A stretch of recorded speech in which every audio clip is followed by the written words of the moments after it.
Salut à tous et aujourd'hui on se retrouve pour une nouvelle vidéo. Alors oui, je sais, une vidéo de Ryan, une vidéo facecam où je parle comme ça. Waouh. Enfin, j'ai fait une vidéo sur Paris il y a pas longtemps, mais en vérité, je l'ai tournée il y a un moment quand même. Alors, il y a quelque chose qui m'énerve en ce moment-là. Je vais être totalement honnête avec vous. Je regarde mon fil d'actualité sur YouTube et je tombe que sur des gens qui sucent Apple. Alors, je précise juste avant, hein, je suis pas du tout anti-iPhone ou je sais pas quoi. Il y a honnêtement aucune marque de téléphone que je déteste vraiment. Alors, je précise ça parce que là, je vais râler sur iPhone et je sais que les gens n'aiment pas qu'on râle sur iPhone, Enfin, en tout cas, tous les pros iPhone vont détester cette vidéo. Vous allez voir, la barre de pouce rouge, elle risque d'être énorme. Je m'en bats les couilles, voilà. J'ai envie d'exprimer mon avis, je le fais. Alors, je vois beaucoup de vidéos du coup sur YouTube en ce moment qui disent en gros, ouais, iPhone c'est des génies, etc. Parce qu'ils ont sorti du coup l'Iceland Dynamic, je crois, un truc comme ça. Et en gros, il faut savoir que sur tous les téléphones en général maintenant, bah, il n'y a plus d'encoche en fait. L'encoche a carrément disparu. Et en gros, sur l'iPhone 14, il faut savoir que bah, du coup, il y a l'encoche qui est toujours là. En gros, il y a des leaks qui ont apparu, etc. avant la conférence d'iPhone qui disaient en gros que bah, ils allaient complètement enlever l'encoche. Mais du coup, elle est toujours là. Et honnêtement, j'ai regardé aussi et la conférence entre guillemets n'était vraiment pas ouf dans le sens où bah, il y avait vraiment pas de nouveauté en fait. L'iPhone 14, c'est vraiment l'iPhone 13 avec vraiment des petites nouveautés. Et ce qui m'énerve en fait, c'est que le Dynamic Island là, la chose que tout le monde dit que c'est trop du génie parce qu'ils ont réussi à entre guillemets faire du mal quelque chose de bien, dans le sens où ils ont gardé l'encoche mais mis des notifications et en gros que l'encoche serve à quelque chose, bah c'est uniquement sur l'iPhone 14 Pro. Genre le truc qui coûte 1400 balles. Vraiment genre...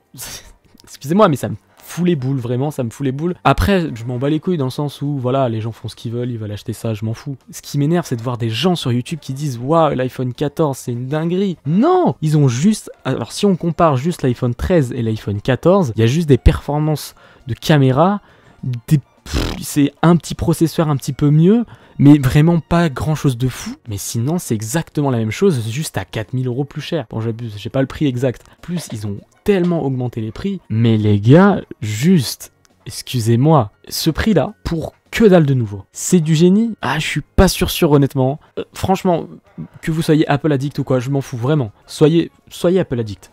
Vraiment, tant mieux, tant mieux. Mais s'il vous plaît, évitez, à part si c'est votre boulot, de claquer autant d'argent alors que l'iPhone 13 fait exactement pareil. S'il vous plaît, vraiment. Mais genre ça, c'est vraiment gâcher son argent. Vraiment, j'insiste. En fait, il faut savoir qu'il y a beaucoup de youtubeurs aussi, je citerai pas les noms, vous le savez, hein, qui sont invités par Apple pour justement avoir les iPhones en avant-première. Mais le truc, c'est que ces gens-là sont invités parce qu'ils disent du bien d'iPhone. Et... s'ils disent du mal, évidemment, ils ne seront plus invités. C'est très malin de la part d'iPhone. Mais bon, je trouve que c'est pas très honnête et que ça... Franchement, ça m'énerve un petit peu, en fait. Vous allez me dire, non, Ryan, tu dis de la merde. Et je sais qu'il y a eu des exemples du passé où, justement, des youtubeurs étaient carrément honnêtes avec les produits quand il y avait quelque chose qui allait pas. Mais des petits trucs, des fois, hein. Bah, ils le disaient. Et Apple, ils ont décidé de ne plus jamais inviter ces youtubeurs. Franchement, iPhone, bah avant l'iPhone 14 évidemment, c'était pas quelque chose qui me dérangeait, mais vraiment pas, genre, je trouvais ça limite cool en fait, parce qu'il y avait tellement d'opportunités. Le fait que l'OS soit fermé, bon, c'est évidemment un défaut, le Lightning, etc., il y a plein de défauts sur iPhone, mais il y a plein de défauts aussi sur les autres téléphones, sur Android. Déjà, l'ergonomie d'iPhone, les gars, c'est une dinguerie, l'interface est magnifique, c'est simple d'utilisation, et évidemment, pour se la péter, c'est cool aussi. Juste pour vous dire, faites attention à ce que vous regardez sur internet. Moi je vous dis ciao, juste dites-moi dans les commentaires si ça vous plaît ce genre de vidéos, des vidéos facecam comme ça où je discute de sujets. Mais je trouve ça cool et pourquoi pas, voilà, en faire d'autres si ça vous plaît. Enfin bref, ciao ciao.